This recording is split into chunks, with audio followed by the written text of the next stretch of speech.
نابێت هیچ مرۆڤێک بکرێتە کۆیلە یان بندەست و کۆیلایەتی کڕین و فرۆشتنی بە هەموو شێوەیە قەدەغەیە.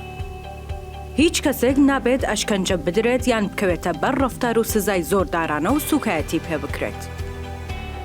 هەر مرۆڤێک مافی ئەوەی هەیە کەرامەت و کەسایەتی لە هەموو شوێنێک بە فەرمی بناسرێت. هەموو مرۆڤەکان لە بەرامبەر یاسادا یەکسان و مافی ئەوەیان هەیە بێ هیچ جیاکاریەک لە ڕووی یاساییەوە پشتگیریان بکرێت.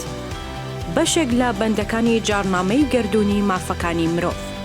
هیچ کەسێک نابێت لە خۆیەوە دەستگیر بکرێت و زیندانی بکرێت یان دوور بخرێتەوە.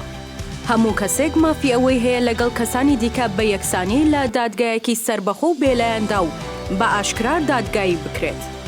هەموو جۆرە دەستوەردانێک لە ژیانی تایبەتی و خێزانی و ماڵ و شوێنی مانەوە ڕەت دەکرێتەوە. هەموو مرۆڤێک مافی ئەوەی هەیە لە هەر وڵاتێکدا بێت ئازادانە هاتوچۆ بکات و بەویستی خۆی شوێنی ژیان هەڵبژێرێت. لە بەرامبەر ستەم و چەوساندنەوەدا هەموو کەسێک مافی هەیە بە شوێن پەناگەیەکدا بگەڕێت و پەنا بباتە بەر وڵاتێکی تر.